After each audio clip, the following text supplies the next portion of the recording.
Everyone suddenly wants a parakeet alarm clock. Grudge the cat steals the show. And a Lurien has a non-speaking role. What else is new? Hey, everybody, and welcome to, and Malissa is fanning her armpits and face. Welcome to the seventh rule with Cirroc Lofton. Hello, hello. What was that, a snarl? We are joined by a very special guest, Malissa, Longo, and also a very special guest, slightly less special, just kidding, equally special, Rico E. Anderson, who snorts.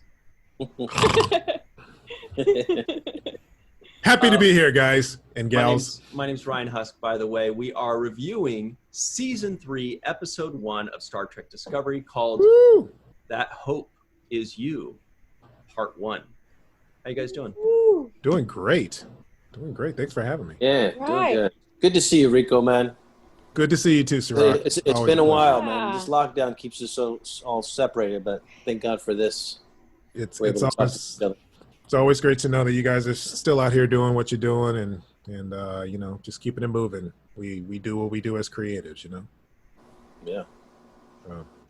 It's also good to see Melissa. Yeah, it's okay. Always. It's okay. You know. It's always good to see Malissa. Yeah. Great to see you, Malissa. Thanks. It's good to see you too. My favorite is when Ryan says she classes up the place. I like that. Aww. She does. That's so sweet. She classes up the joint. There are very few people that class up our joint. Melissa is definitely at the top of that list. Rico, you're pretty far down that list. But I'm you're the lower. on it. I'm the lower decks of classing up any joint. So. You bring the funny though. So that's cool. The fun or the E? Funny, not fun. Oh, okay. Okay. E-fun. Glad we cleared that part up, because good Lord. If you were a rapper, you'd be E-funny. No, really? Like E40? No? Really? Oh, my God. That's okay. I'll show myself out. You're trying to get sued. Where's Scott's laugh track? Yeah, we need some laugh tracks. This is so good. Is there a wah, wah, wah?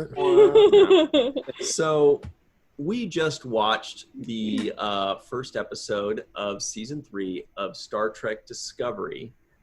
Lots of crazy stuff, lots of fun stuff. Can we just start with the elephant in the room? I already mentioned it. The bright red and other colored parakeet alarm clock. Are they going to merchandise that or what? I think everybody's going to want a parakeet. Oh, yeah. Oh, yeah. That was... You kidding? Yeah, but they have to have a parakeet responsibly. Pets are no joke. Their work, their responsibility.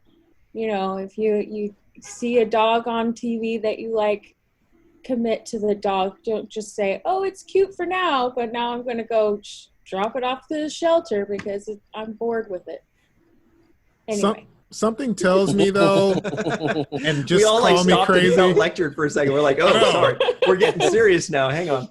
Sorry. I feel like we should have Sarah McLachlan like in the background singing while this is while Malissa says. It's like, sorry. I feel so bad. Oh my gosh. Here's the only thing, though. I think in that, not to knock what you're saying, Malissa, but I have a feeling that them selling it is going to be, they're not going to be real parakeets. What? Yeah, you'd think, but you know, just saying. Just in case. Yeah, I think there'll be hologram parakeets. Yeah, because you'd have to question why. It's like, what did they do to that poor parakeet to have it all? This is well, yeah. This is true, but you know, after Finding Nemo, how many people went out to buy clownfish? And this is true. This is true. See, you guys, we make jokes, but Melissa has a good point. Thank you, Melissa, for lecturing us correctly.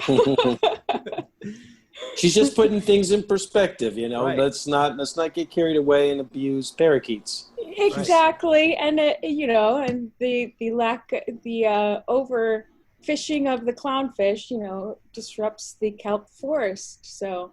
Yeah. Right. We're still recovering from the great Gormagander problems of 2017. Not sure what that is, but okay. Gormagander. I'm with you on that, Rico. It was the giant. Oh no, that was second season maybe? The giant space whale from Discovery. Oh. Yeah. That they were eating at the No, the thing that Harry Mudd flew in on. Right. The giant Gormagander. Yeah. Right, but remember when they went to that planet and Tilly was eating something and they were like, it was space whale. Wasn't that the same thing? They just... Maybe. Oh. I'm not a nerd. I don't know everything about everything, Rico. Well, you did say Gormagander 3 times. You did say Gormagander. Huh? Right. If you say it 3 times, it appears, so be careful. Hopefully not in your living room. That would be Like bad. the Candy Man? Yeah. Except the Candy Man is, oh yeah, you know. Yeah. Shout out to Tony Todd. Tony Todd. Yeah. Tony Who Todd. played Jake Sisko, actually. Yeah. He did. I like the bird clock. I thought it was a nice little touch, and that's actually one of the things that makes me excited when I watch Star Trek. I like to see little hints into the future, little futuristic ideas, and they've been so good about doing that throughout the series and throughout the franchise history. Yeah. Just introducing products that eventually make it to the real world, but I just like seeing the technology kind of advance, and I thought that this episode gave us a real good glimpse at some of those things that I like to see. Right, and that whole first scene had so much good stuff. I was hoping to talk about that a little bit, even though it was only like 2 or 3 minutes. It was so good. We see this dude who eventually ends up being Michael's communications officer, which I thought was awesome. I loved that part. Mm-hmm. But it was such a great opening sequence of him cleaning himself and him carrying that box that we find out later. We'll just say it. That flag, for some reason, I was blown away how beautifully folded and packed that flag was. I was like, dude, that's like a work of art. Yeah. I don't know why I was so obsessed with that, the way that it was folded, but somebody's good at that. It's obviously a play on how the military folds flags and gives them to the families of people who've passed away, and so that's kind of a military thing. Yeah. I think they just took that concept and expanded it with the United Federation of Planets kind of idea. But I did like that opening scene. One of the things I really liked was the bed and the way it collapsed into the floor like sand. I thought that was another cool visual effect for, like, you know, talk about cleaning up your room real fast. That's yeah. If only we had that for our studio apartments, it would be like, no, jeez. This bed is in the way. If I just didn't have this shelf in the way. Right. Computer. Yeah. But it also makes it so that you don't need as big of a place to live. You only need this little spot because, like, your bed pops up, you sleep in it, but then if it disappears, it's not taking up space anymore. You can just stay in a 10x8 spot and you're good. But Cirroc, I think you really called it when you mentioned the fact that the technology that we see in Star Trek will one day be the thing that we all use today. It's proven. It's literally proven science that has been even admitted to be inspired by what we've seen on Star Trek. So who knows? That digital parakeet may soon be probably the most recent one, just as of a couple years ago, is the Universal Translator. That's actually happening too. Yeah, it's here. It's here. In a couple of different ways, like, you know, like on our phones and how dope is that, man? It is. That is pretty dope. You can. We're making communication easier, right? When people are able to now travel to countries where they don't speak the language and still be able to ask things and talk to people. That's a beautiful way to connect all of us. But it's the technology. I just like seeing the concepts, and I don't know how they get about discovering where they want to go with these kinds of things. I don't know if the writers are sitting in the room and say, the bed dissolves into the thing, or if they have a technical person that just works on those kinds of things. But the floating desk, the chair that appears out of nowhere, the teeth, the brushing of the teeth. Right. If I could just get my teeth clean like that makes it a lot easier. Even like the controls, like what my man was using on the ship, which you saw very similar to what was in the office. They just, and then it comes up and they're just like, blah, blah, blah. as far as like pressing buttons and stuff. Yeah, and there seems to be a lot more efficiency, right, with the way things operate. With a little fun, and then he sits and checks for signs of signals or signs of what did they say exactly? What was the wording they used? Checking for signs of something, but anyway. I'm not sure, but I thought it was just signals. I think they said scanning for signals. That's scanning for signals. Okay, and signals was the main thing. That was such a poetic little ending. Then he does all that. Then he sits down and he just scans for signals every day of his sad life. It's like whoever like works at NASA who's in charge of waiting, listening for that sign of life to hit their satellite or whatnot. That's actually under SETI, which is that particular branch that there you listening for frequencies and sounds. But yes, I know what you mean. One thing I will say about Discovery, and they have not failed in this at all, is their visual effects are just insane. Yeah, just gorgeous, freaking gorgeous. That was one of my questions watching this: is where did they film it? I felt like they were in New Zealand or somewhere. Oh my gosh! Iceland. Yeah, that was my question too. Was it Iceland? I believe it's Iceland. Okay. It's beautiful, amazing. So beautiful. Yeah, like these black sand beaches. Yeah. Yes. Yeah. And that water. And the water, gosh. and the cliffs, and just the rolling desert kind of, but not desert, but kind of. It was weird. It was beautiful, and I just said, "Wow, where did they film this?" My guess was New Zealand, but Iceland sounds pretty exotic too. I do want to give a quick shout out when we're talking about production value, Rico. You're saying how it always looks amazing, and it does. I mean, absolute 10 out of 10, A+.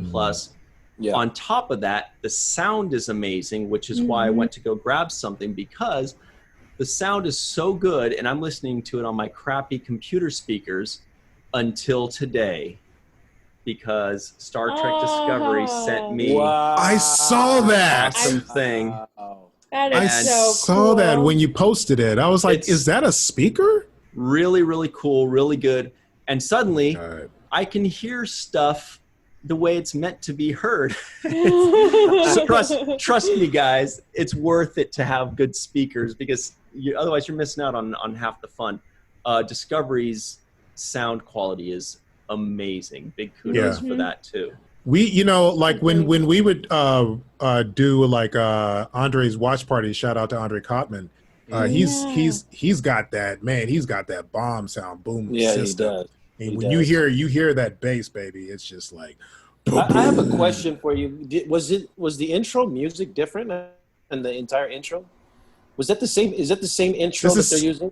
It's the same music, just different graphics. The graphics were different. Graphics were different. Yeah. Right, because I noticed a change in the intro, and I was like, "Well, I couldn't figure it out." I knew the graphics were different, but I wanted to know if the music was also different. I noticed the original series soundtrack kind of playing at the tail end of the opening credits. That's always kind of been there. That's always been there. If anything, maybe it's an updated version. I didn't notice it being I didn't notice it being a different song. It might be updated, kind of like everybody knows on Enterprise after the second season, they updated to kind of a snazzier version of Faith of the Heart. Right. You're like, oh, I got Faith of the Heart too. Well, and I feel a lot more hip too, because So I did kind of interrupt the flow of the conversation, which had led to Iceland, and where Michael meets Book. We'll skip the science there, because there was a lot of stuff that made my eyebrows raise, like when she collides with the spaceship and then crashes onto a planet, but she's fine. Well, the spacesuit absorbs a lot of the shock. Right. Yeah, but Ryan. You're in the spacesuit. I know, but that's it's like if you're wearing a suit of armor and you fall and crash onto the ground, the suit of armor is going to have an impact on the ground, but you're going to have an impact on the suit of armor and vice versa. But we're skipping that. We're skipping all this. But that's why she rebooted while she was falling. So and it would said activate impact shields. Exactly. And reverse thrusters. So yes, I'm with you, Malissa. They kind of explained that away a little bit. So I did catch that too. It's true. They covered it. I was just still a little like, It's like Iron Man. Think about Iron Man when he takes all the hits that he takes. Hey, Iron Man does it because he has a magic sheet. No. Okay, touche. And then the conversation went completely south. Iron Man built that thing to withstand 1,000,000 suns, and you know it. And thank you for watching. I would say that, the first thing that jumps out at me is just the production level. This is like feature film production. When I watch this, it's like I'm watching a movie. It doesn't feel like I'm watching a TV show and that they're working with a TV show budget. The outfits are ridiculous. I love the leather and the outfits. So all of the costume designing in this is just fantastic. The makeup is great. I mean, we got to see the Andorians. We got to see the Orions. I like the makeup. I like the way it visually looks. It's like so clean. The sets are seamless. You don't see any flaws in the background and the design. I just think that if there's one show that you would be really looking your best as an actor on, it's this show, because they're giving you all the benefits of the lighting and the wardrobe and the cameras. This is the show. Yeah. When you were talking about aliens, you did not mention the Lurians, which we mentioned on Deep Space Nine a few times. That's Morn's alien, you know? Oh, yes. And that's why I mentioned at the very beginning, I said the Lurien has a non-speaking role. What else is new? Big surprise, right? Because I was waiting, I was like, we knew there was going to be a Lurien in there because we saw the images of it. But the whole question for me was, is he going to say something? And the answer was no. You know what? No. When the monster was coming out and eating all the people, I was hoping that they would do a thing where the monster would eat the Lurien, and right as it's like chomping on him, all you hear is, ah! And then he just dies. But that would be like the only time in how many years? 7 years of DS9, and how many years after that you hear something, but it's just like literally like a little peep. It's kind of like Maggie from The Simpsons. You only heard her once actually belt out something.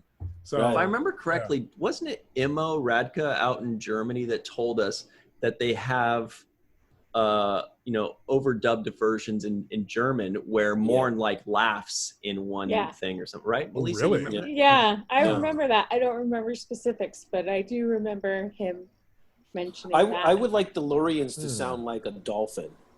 I think making those dolphin clicks and sound, I think that would be like perfect. That's how they talk. Right when you're waiting to hear words, that's what you hear. It's like you're like squeals and whistles. Yeah, just to torture that actor. They're like, okay, now make some dolphin sounds real quick. And they're like, what is a dolphin? They're like, yeah, go ahead. Okay, put the boom mic right on him. Okay, here we go. And action. Still rolling. All right, great.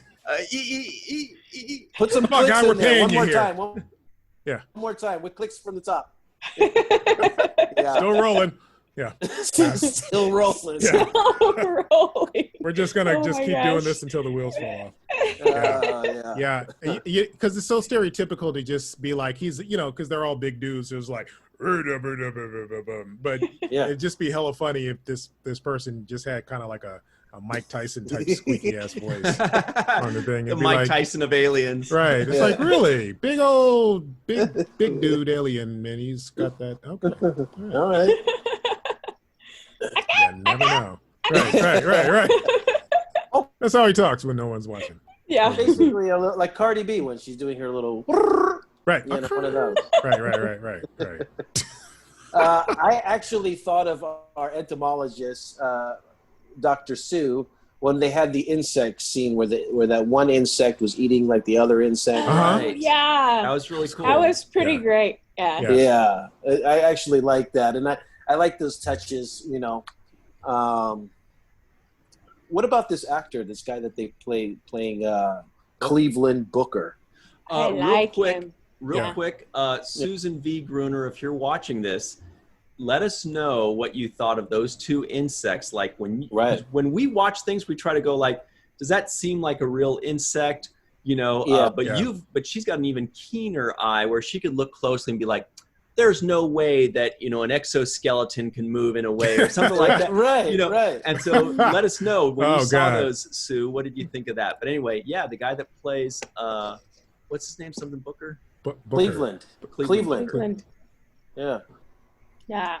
Pretty good, Great. pretty fun. I love that he's an I animal thought- lover. I like. Yeah. Yes. I like his cat, Yes, Grudge the I cat, who's a love giant that. beast.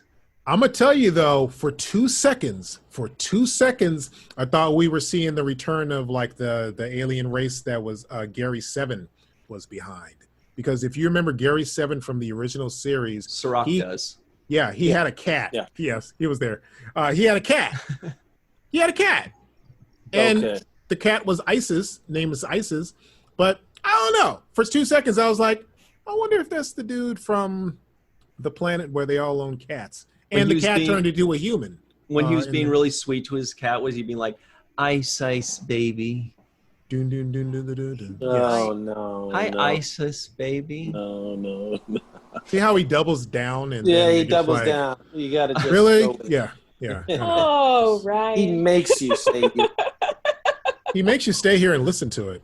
I don't know how you guys do it every week. That's why I only jump on the show once every other month, because I'm That's why like, Malissa was Oh. fanning her pits. She was like, all right, here we go. Here we go, another Here comes dose. the these the guys, gauntlet. I tell you. Here it comes. Another Another dollar. dose. Another, Anyway, so we're another- talking about book. We really Yes. were only introduced to like what 2 characters. There are 3 characters total. There's Michael, Right. we already knew. We right. met Booker T, Right. and we could call him Booker T. That's a wrestler, one of the coolest wrestlers ever, TV champion. I was thinking Booker T. Washington. Yeah, there is also a Booker T. Washington. There's also kind Corey Booker, of but more famous than the wrestler, Brian. But go ahead. not in But- not in all circles. Let me tell you, King All right. Booker. Unfortunately, Some people know what I'm Unfortunately. talking about when I say King Booker. Okay. the brother stole the brother's name and made it more No. famous than the brother whom the Whose name name? Hang came on. from. Rico, Uh, how do you know he's a brother unless you know who I'm talking about? See, I just outed you. You know I know who Booker Booker T, Okay, the thank you. wrestler. Yes, Yeah, we know know. Booker We know who T. he I is. don't. But Okay. And I know he's not a white We're just dude. saying, King that- Booker. Anyway, Never met the him. point is, so and then there's the communications officer whose name I don't remember. And there was a little bit of the Orion and the Orion and Andorian duo that were really funny Right. that like squabbled Yeah, with each other. I yeah. hope we see more of them. But Hmm. really, it's a 2.5 character show so far. It's Michael, it's Booker, and then with a little side order of communications guy whose name escapes me. But Well, it's Which great. I love it. love. Mhm. I Yeah. loved that because Yeah. it was so stripped down compared to the previous. It's a great intro, yeah. Yeah, mm, and you really got to know one Booker in a way. We don't know all the facets about him, but and then we got to know more about Burnham, which was really nice. You know, you have the protagonist, and you want to know and feel for your protagonist, and I think that we got that from this first episode. And real quick, I looked him up. That communications officer character's name is Aditya Sahil, played by Adil Hussein. And to be honest, I really liked him a lot. I hope we see a lot of him. Yeah. I hope he that was it's not very just- solid. I Yeah. love Very him. solid. Fantastic. Yeah. Yeah. He Yeah. portrayed that guy, that person who's, holding it down, after 900 years, really more than that of what the Federation was all about. I mean, to hold all that down and to deliver the way he did, it was beautiful. Yeah. He is the hope of the Federation up until that point, until Burnham comes, and then she just supports that hope, which is wonderful. And then, Yeah. and then you remember hearing that he only had two ships out. Yes, I guess there's only that's 2 so ships cool. out there, but he didn't say which ones, which makes me wonder if there's an Enterprise out there. Because Ooh. That's the a lot Enterprise of is letters, always. dude. I know. 900. But there are only 2 Yeah. ships within range because Right. they no longer have good communications range. That's all Right. great story device. I Right. thought that's great. Yeah. So there are only 2 of them within range. For all we know, there could be hundreds, or there could only be 4. That's true. That's true. Or Right. probably not very many, but their communications are very low. So it makes it really stripped down, like you mentioned. It's like snail mail awesome. Now. Yeah, it's like snail mail in the 909. Well, they're dealing with a topic that I don't think hasn't been covered in Star Trek, and that's the demise of the Federation. Mm-hmm. Right. It no longer existing. I think this is a brand new concept that, really took me back. Like, oh, really? There's no Federation? Like, yeah. So what's the structure like? What's the order like? Who, or is everybody beefing, or is everything okay? Like, what's going on? So I think that's a good setup for the future. I want to see how that's going to resolve itself and how the Federation gets restored. Yeah. Mm-hmm. So I think that was great. I also wanted to give a shout out to the man holding it down for Starfleet all this time, the captain of the communications officer. Yeah. I was really moved in that scene. I almost got to tears in that when he told her that she was the hope he was waiting for. And I thought that was like a remarkable scene. Yeah.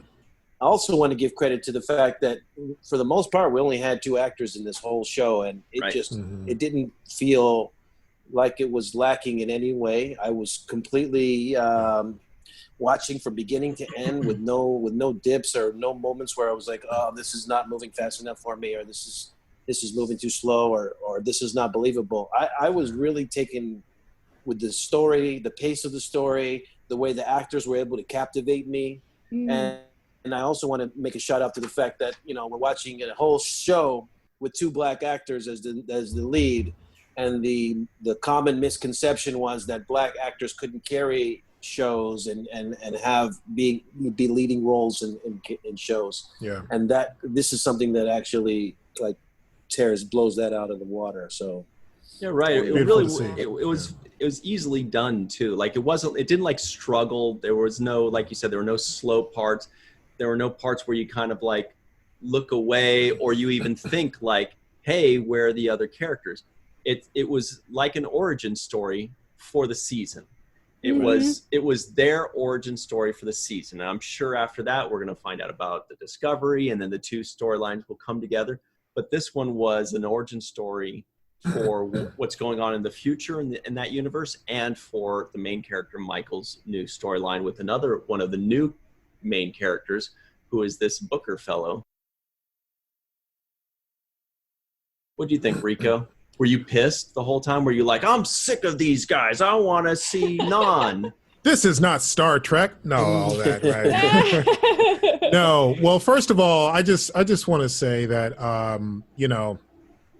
piggybacking off of what you said, Cirroc, first of all, and this is no shade at all, because I agree with everything that you said, but then I also look at where this really, really seriously started, and that was DS9 with you and Avery Brooks in that relationship. I mean, that really kicked off what you said in terms of who could carry a show of this magnitude, and how it carried over to when you saw like a lot of the Black Admirals, when Cassidy came onto the scene, and you saw that love. First of all, you see the love of a father and a son, and a Black father taking care of a son, and that dynamic, and then just the Black family structure, and and it's all in space. It's in the future. So that credit really needs to go to what you and Avery Brooks did, and what we saw last night in Discovery is just a credit, is a huge credit to that, and yeah, man, and it was a beautiful thing to see on both accounts. So just adding on to what you were saying, but giving credit where credit is definitely due, just as much from what you guys did 20-some years ago. Right. So, beautiful. Very well done. He's like, Cirroc, you're not escaping without your credit coming in. Also, you guys kicked it off. Lower Decks. Yeah, we did kick it off, and that was then also a common misconception that you couldn't have Black people in lead roles and carry shows of this magnitude, and we did. Avery and I were able to dispel that myth, but I'm glad to see it carrying forward today, and I'm glad to see it also being, something that doesn't inhibit them from trying to do this kind of story and trying to make these kinds of stories, because we are getting good television, we're getting good programming, and it doesn't have to be even seen through the lens of color. I just want to acknowledge that it is. But we also get a lot of growth on Burnham to this. As we're now starting to strip away, all of the layers. Yeah. And I think that her and Booker's conflict and their kind of back and forth with each other is revealing a lot about who she is. And I do like the tension between the two characters. Yeah. Mm-hmm. It's very You guys natural. think they're going to end up hooking up or what?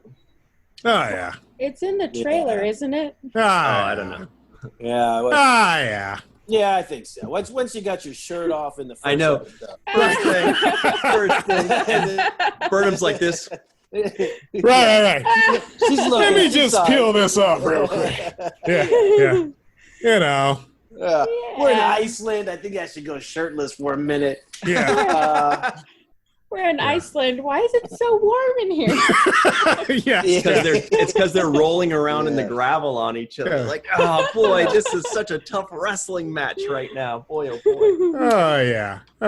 Come on, you already saw that, Ryan. Yeah, I'm sorry, man. I think I cut you off, but you were mentioning Lower Decks a second ago. Yeah, that's it. The Lower Decks also is doing a great job with that. I mean, Yeah. the character is black.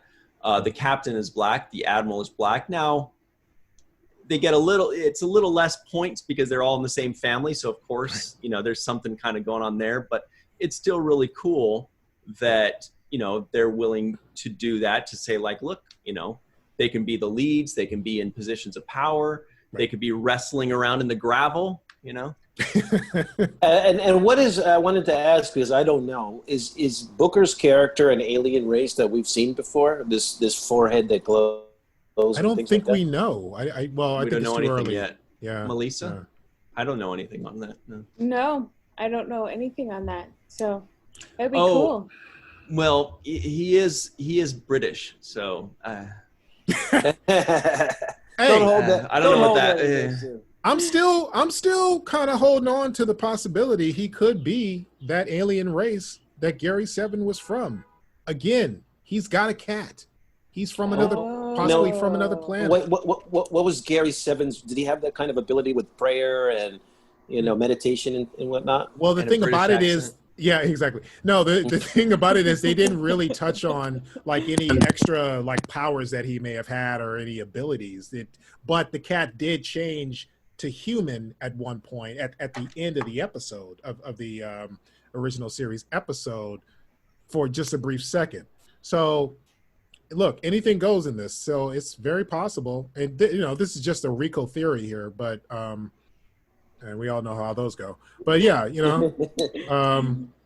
so yeah, that's a potential theory that I have not seen. I haven't seen it in any of the threads. At least I didn't. So it starts here. Breaking news, ladies and gentlemen. Rico is breaking news right now. You heard it right here. I could be breaking the news with this news. I don't know. But what do you think about the burn? Do we think that has anything to do with Michael Burnham? Ooh. Probably not, but it's always possible that maybe she has to go back in the past, or they attribute it to her. They don't know what it is, but they think she did something. Because they say that's the day that the galaxy took a hard left. That's when all the dilithium ignites throughout the galaxy and wipes everything out. So now we know what happened to the Federation. It wasn't that another race wiped them out.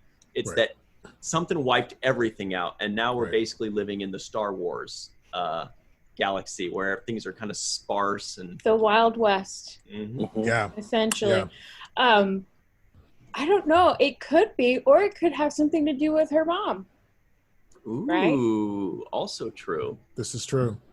I know there were a couple of theories that were floating around that they touched on that had a connection with Voyager, and they were saying that it had some connection to the Omega Directive, the Omega, what's it called?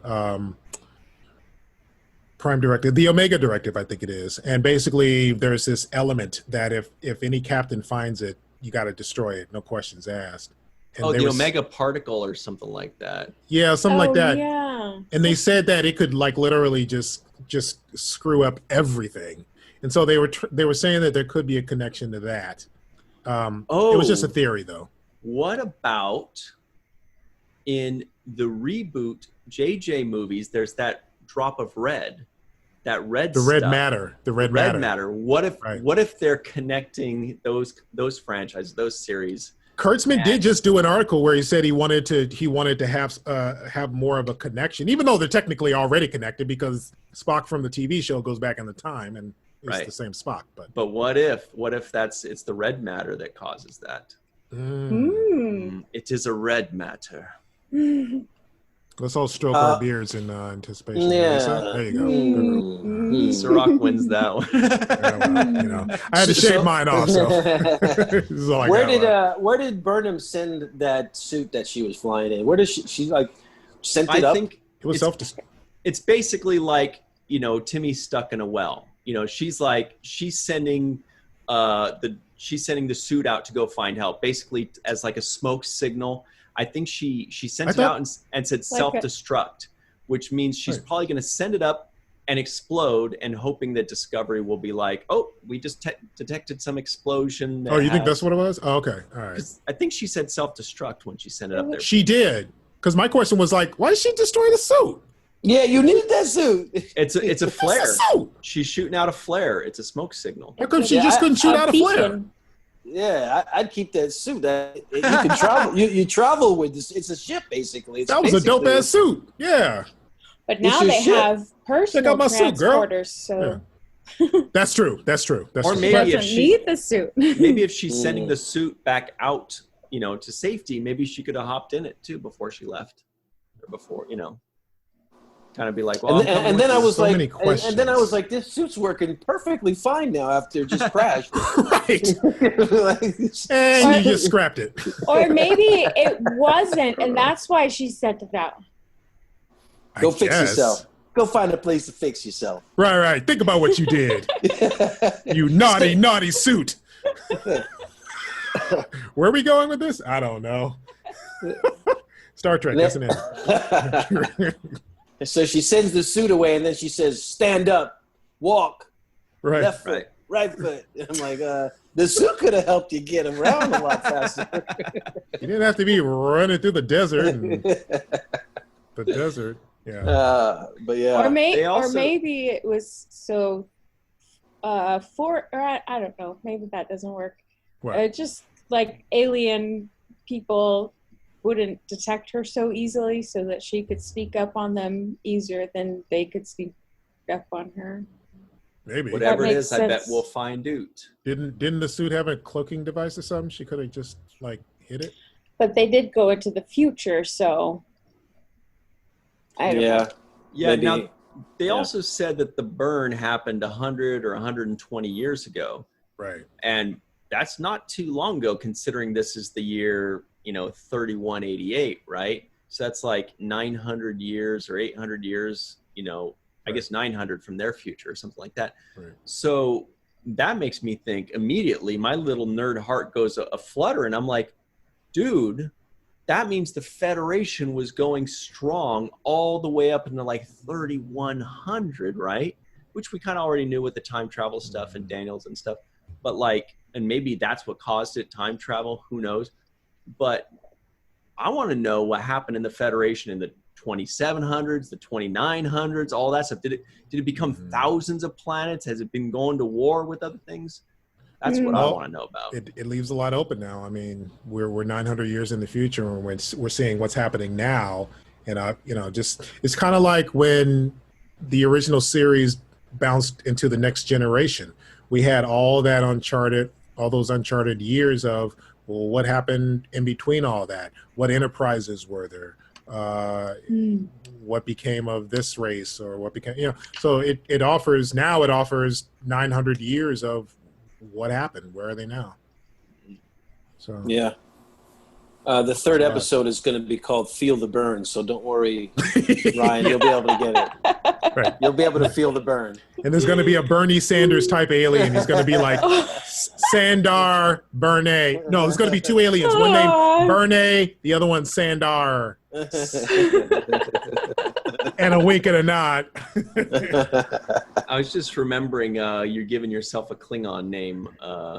Yeah. Because we were talking about how, since at the last virtual TrekCon, Right. Rico was turned into a Klingon by Tomas Supernant. Yes. And that Klingon never got a name, and he was saying some very peculiar sounding names. So the name that I thought of was Rico.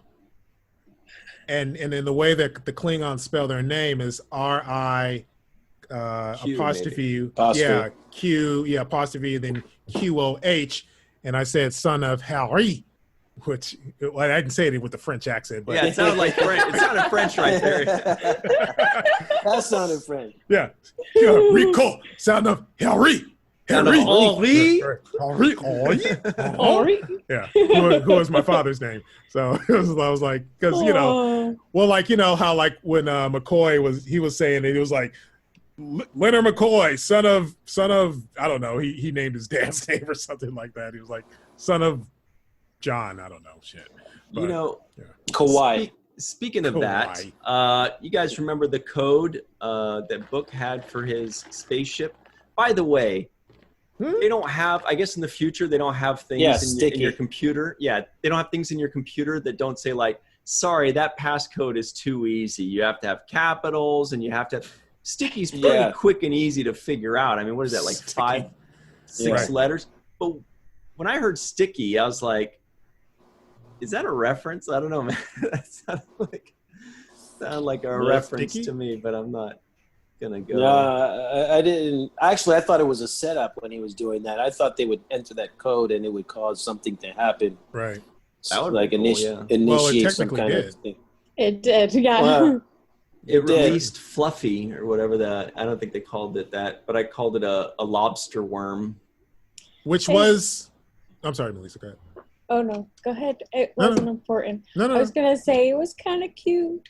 The big alien monster thingy? Yeah.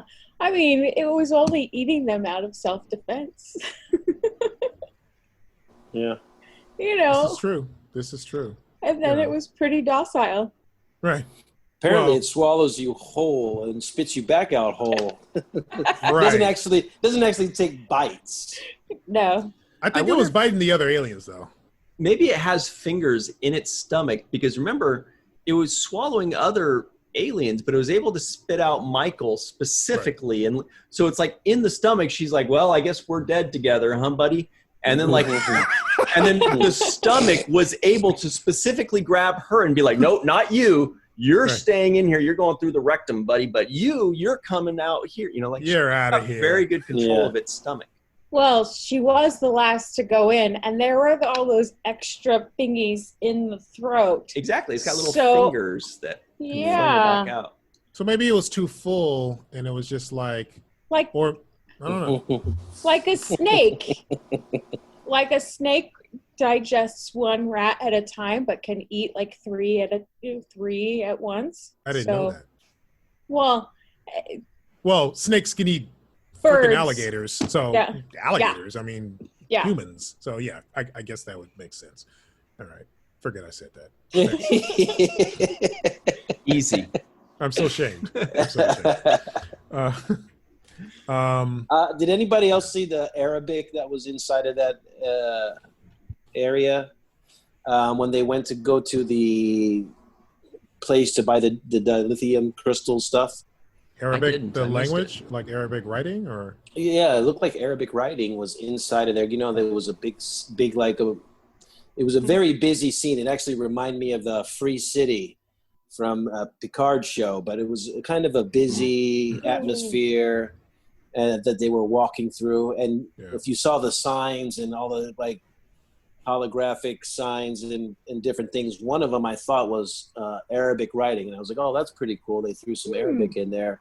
That's cool. And I actually thought that Booker's character was kind of based loosely on an Arabic type character. So I just wanted to put that. I was definitely looking for Easter eggs because, you know, a big scene like that, you know, they're going to have an article where it's like, did you spot the Easter eggs in the big old market scene? I don't think there were that many, but there are definitely going to be some. Yeah. I thought we would see Quarks, some kind of Quarks bar type offshoot. Yes. Yeah. Maybe Sid Quarks City kiosk. Social Club. yeah. Something like that. Quark's name at least survived him. Cirroc, I was interested to know who that Arabic character is that you thought Book might be related to or a reference to. No, I just thought that the language that he was speaking, because there was moments when he would speak, and the language, I just thought that there were words that seemed similar to the spoken Arabic language, and then I saw the writing inside of the area that they were, the little I forgot what they called it, but they called it the mercantile area. Mm-hmm. Where all the merchants were trading. I felt like I saw Arabic writing, so I just thought, oh, maybe they're incorporating something new, something something a little bit different, something borrowed, something blue. Yeah, something possible. Yeah. We already only have about 5 minutes left, so let's get some fun. I know. I'm livid too. You guys talk too much. It's true. So let's get some final thoughts on this. I mean, what's cool about this is there are really only 3 characters to go over, and we went over them. So that's cool. There are, like I said, there was the Andorian and Orion team. And it seems like Kurtzman likes to reimagine aliens. You know, how he turned Klingons into whatever those things were that were also Klingons. Yes, of course, also Klingons. But they've made Andorians. Before, Andorians were these tiny little guys. Now they're big and tall. But I also noticed that the Orions, it seems like they're specifically making Orions super tall. Like not necessarily big, but specifically very tall. So that's just an interesting thing to kind of see if that's the case. But I did like that Orion and Andorian duo that was kind of like squabbling. Like the one guy's in the middle of asking a question. The other guy's like, he asked you a question. Right. I thought that was funny. Right. Mutt and Jeff. Or they would both ask opposing questions, different questions at the same time. Yeah. I like that too. Yeah, it's bad cop, bad cop. Yeah. That's really good chemistry. Well, I think for me, the thing I leave with in this is, one, I feel like I'm beginning a new journey. So we're on the 3rd season of a show, but I do feel like this is now the beginning of a whole new journey. I'm excited about the possibilities. So I do feel like they've kind of left the first 2 seasons back in the chapter and closed the book on that and said, let's start again. I'm enjoying the possibilities. The other thing I walk away from this is that Michael Burnham, the actress that plays her, Sonequa she's just fantastic to me. She's a great actress. She eats up the screen. She plays all the beats. She plays all the emotions. I'd like to see her kind of have a little meltdown when they gave her the drug to sedate her or to make her tell the truth. I enjoyed that version of herself kind of melting down a little bit. And I just think she's a phenomenal actress, and I think they did a right job by hiring and casting her to be the lead in this show. Yeah. One quick thing on when she had that meltdown, there was a great line in there. I don't remember where it is in my notes, but she said, I have a friend with red hair. She should not have this stuff. Yeah. I love that. Yes. That was brilliant. Yeah. Yes. Right. We know, she doesn't need it. She doesn't need it. That's what she says. I have a friend with red hair. You cannot give it to her. Yeah. Oh my God. Great. Yes. That's was great. Any final thoughts on this, Malissa? I am really excited to see where this season goes.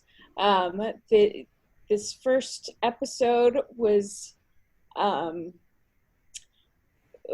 great with the way it told the story and how it was very detailed, and there was character development from the first guy that we saw on screen to Michael's character to Booker's character.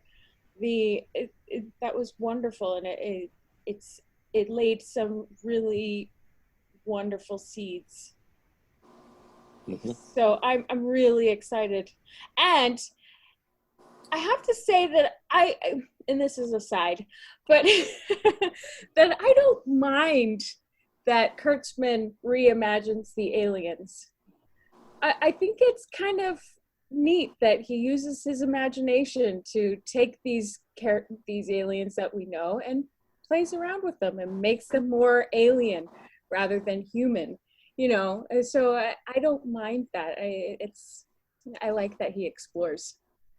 Right. And, you know, 900 years in the future, or 700 years from where the farthest we know, these aliens can also have evolved. Exactly. Like some of Lurians can actually start talking for once, or Andorians can get taller, even though we saw them in the past taller. But it's true, like aliens can also change even more drastically, through evolution, even though evolution doesn't go that fast. But with technology and, you know, sci-fi stuff, who knows? Anything gonna happen.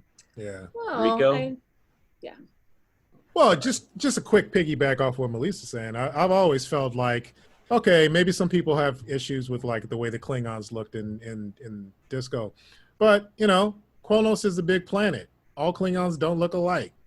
At least, you know, in this case, even in Picard, they I thought brilliantly solved the whole thing of why the Romulans all of a sudden have ridges on their forehead. You know, some are Northerners, some are Southerners, or whatever. Exactly. And I love that. Said I was in one line they explained it. He's a Northerner, you know, and it was just like, he's stubborn. I love it. I was like, okay, that we just had something answered that I don't know if it was like an issue, but obviously when we first saw the Romulans, it was kind of like, oh, they got ridges on their forehead now. When did that happen? So, you know, but going to my thoughts on it, I feel like, you know, Star Trek has always been a happy place for people who are obviously our fans, and it's always helped to help people in a time of need, in a time of feeling whatever it is they may be feeling in their life. And obviously with what's happening, everything happening in 2020, it's great to always have Star Trek to look at if that's something that is a part of your happy place. But also when you get new Trek, you know, it's just more icing on the cake. So we had Lower Decks, and now we have Discovery, and this is just all new stories, new Trek, new furthering of the adventure with respect to everything that was that's been here before. So, you know, I think it's always been a great happy place for people. I think it's even more of that, considering where we're at in this lifetime in 2020, and it's, you know, it's only helping. And even with what is happening with Virtual TrekCon and with what you guys have put forth, this is such a beautiful thing, just because, and I want to say this publicly, this is a beautiful thing because it's literally taking what was stripped from us as far as like meeting together and having that camaraderie and that friendship and just seeing fellow nerds and fellow humans and fellow everybody who has that love, and it's taking it and putting it in a digital form, but doing it in a way that is it's great. And so many people are loving it because it is a great alternative to what we can't necessarily do right now. So I say that in relation to Discovery, it's a great happy place. So awesome. Well, thanks very much. We're gonna have to end on that note. But let me get a couple things in really quickly. Two more notes. Ryan. Two more notes. B flat and A sharp. That's the same note. That's a music joke. Same note. I want to say that I love the line "space broke." I think that line came off in this episode where Book says, "I'm space broke." I think that should be it. That needs to be on a T-shirt somewhere. It probably will be. That's like the Flintstones would be like Stone broke. Stone broke, right. Yeah, space broke. I love. I also want to give a shout out to the scene where they beam up underwater, and you get to see the water kind of disperse a little bit. I love the underwater beam into scene. I also like the idea of them maintaining the Endangered Species Act, and it's still being relevant. That many years into the future, we need to protect our endangered species. We need to protect life. And the last thing I want to say is the joke that I felt it was a joke when Booker says to Burnham, "You're pointing that antique at me," and he was talking about her phaser. Yeah. the irony there was that he had a sword or a knife in his hand. I'm thinking, what's more antique than a knife? You know, so those are my points. But overall, really love this. Beautiful. And I also want to say I love the idea of true believers, because that's the thing that really ended up this whole thing. And I think that all of us are true believers in our own way of Star Trek. We all see it in a place where we feel like it will eventually manifest and materialize. So I think we're in our own way, as we watch the shows, we are true believers of the idea of Star Trek. Agreed. Beautiful. Yeah. Agreed. All right. Now we have to go. Those were the final jazz notes. But thanks very much for watching. Thanks very much for participating. You make it really easy on us. Rico and Malissa, thank you so much for joining. Everybody at home, thank you. Check out the rest of Virtual TrekCon. And thank you to all the producers that have helped us, supported us this whole way through. So thank you guys. Always remember the 7th rule.